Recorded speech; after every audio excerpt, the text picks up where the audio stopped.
Mr. Buffett, how can I make $30 billion? Start young. Charlie's always said that the big thing about it is we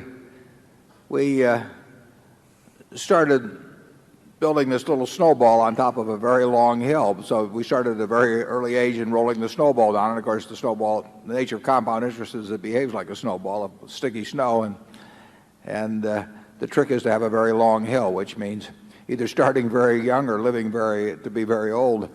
I would do it exactly the same way if I were doing it in the investment world. I mean, if I were getting out of school today and I had $10,000 to invest, I'd start with the A's. I would start going right through companies, and I probably would focus on smaller companies because I would be working with smaller sums, and there's more chance that something is overlooked in that arena. And as Charlie has said earlier, it won't be like doing that in 1951 when you could leaf through and find all kinds of things that just leapt off the page at you. But that's the only way to do it. I mean, you have to buy businesses or little pieces of businesses called stocks, and you have to buy them at attractive prices, and you have to buy them, and you have to buy into good businesses. And that advice will be the same 100 years from now in terms of investing. That's what it's all about. The biggest mistakes are the ones that actually don't show up. They're the mistakes of omission rather than commission. We've never lost that much money on any one investment, but it's the things that I knew enough to do that I didn't do. We have missed profits of as much as, maybe $10 billion in things that I knew enough to do and I didn't do. Now, the fact I didn't buy Microsoft way back is not a foregone opportunity because I didn't know enough to make that decision. But there have been other investments where I did know enough to make the decision, and for one reason or another, I either didn't do it at all or I did it on a small scale. I was sucking my thumb when I should have been writing checks, basically. And those don't show up. There's no place where it shows missed opportunities, but I've missed some big ones. Well, if you're interested in business, I definitely think you ought to learn all the accounting you can by the time you're in your early 20s. Accounting is the language of business. Now, that doesn't mean it's a perfect language, so you have to know the limitations of that language as well as all aspects of it. So I would advise you to learn accounting, and I would advise you to be, in terms of part-time employment or anything else, work at a number of businesses. There's nothing like seeing how business operates to build your judgment in the future about businesses. When you understand what kind of things are very competitive and what kind of things are less competitive and why that works that way, all of that adds to your knowledge. So I would do a lot of reading. If you're interested in investments, I would take the accounting courses. I do a lot of reading about investments, and I would get as much business experience. I would talk business with people that are in business to find out what they think makes their operation tick or where they have problems and why. I just think you just kind of sop it up every place that you can. If I were working with a small amount of money, the universe would be huge compared to the universe of possible ideas I work with now. You mentioned that 56 to 69 was the best period. Actually, my best period was before that. It was from right after I met Ben Graham in early 1951. But from the end of 1950 through the next 10 years, actually returns averaged about 50% a year. And I think they were 37 points better than the Dow per year, something like that. But I was working with a tiny, tiny, tiny amount of money. And so I would pour through volumes of businesses, and I would find one or two that I could put $10,000 into or $15,000 into that were just ridiculous. They were ridiculously cheap. And obviously, as the money increased, the universe of possible ideas started shrinking dramatically.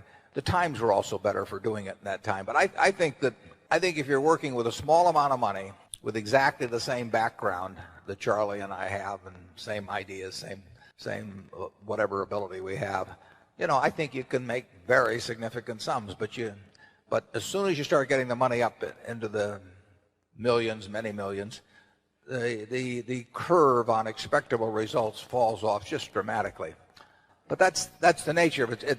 When you get up to things you can put millions of dollars into, you've got a lot of competition looking at that, and they're not looking as I did when I started. When I started, I went through the pages of the manuals page by page. I mean, I probably went through 20,000 pages in the Moody's Industrial, Transportation, Banks, and Finance manuals, and I did it twice. And I actually, looked at every business. I didn't look very hard at some. Well, that's not a practical way to invest tens or hundreds of millions of dollars. So I would say if you're working with a small sum of money and you're really interested in the business and willing to do the work, you will find something. If you were, there's no question about it in my mind. You will find some things that promise very large returns compared to what we will be able to deliver with large sums of money. The key is to certainly, in terms of your personal life, the most important decision you'll make is the spouse that most of you will likely have. And it's very important to surround yourself with people that are better than you are. You are going to move in the direction of the people you associate with. So I've been enormously lucky in that respect. I mean, I've just had teachers and friends and a spouse that really was a better person than I was, and I had enough sense to learn from these people that life went better if you behaved better yourself. It took a while. So I advise you to seek out, as your partner in business, your partner in life, whatever it may be, look for the people that actually are examples to you, rather than somebody that you think you need to straighten out yourself. And simple rules like that, delighting customers, working through other people, associating with people that will cause you to move in a better path than you might otherwise have, they will take you so far in life that it's hard to believe. There's nothing like following your passion. I mean, I love what I do, obviously, and I've loved it the whole time I've done it. Charlie is the same way. We have managers, they come, some of them went to business school, some of them didn't, they're all types. But the common factor in them is they love what they do, and you've got to find that in life. And some people are very lucky in finding it very early. I was dumb luck that my father happened to be in the securities business, so when I would go to his office, there were a lot of books to read, and I got entranced with that. But if he'd been in some other occupation, I think I would have read those books eventually, but it would have been a lot later. So if you find something that turns you on, my guess is you're going to do very well. And the beauty of it is, in a sense, there's not that much competition. I mean, there are not a lot of people out there that are going to be running faster than you in the race that you elect to get into. And if you haven't found it yet, you may well have found it, but if you haven't found it yet, you've got to keep looking. And we've got 70 plus managers. Some of them didn't. We had one guy that didn't go to high school even, didn't he, Charlie? Oh, yeah. He quit in fourth grade, I think. Well, Mrs. B never went to school a day in her life, and when you go out to the Furniture Mart, I hope you go out this evening. We expect to set a record today in sales. What you are looking at on those 78 acres, is the largest home furnishing store, about 400 million of sales, largest store in the United States, and it comes from $500 of capital paid in by a woman that never went to school a day in her life and couldn't read or write. She loved what she was doing, and I tell the story. This is a true story. When she was well into her 90s, she invited me over to her house for dinner. That was very unusual. At a very nice house, 6 or 7 blocks away from the store. And I went into the house, and the sofa, the chairs, the lamp, the dining room table, they all had little green price tags hanging down. It made her feel at home. And I said to her, Mrs. B, you are my kind of woman, yeah? Forget Sophia Loren and all the rest. I mean, this is my kind of woman. She loved it, you know, and she loved it all her life. And just think of what that produced. I mean, it's incredible.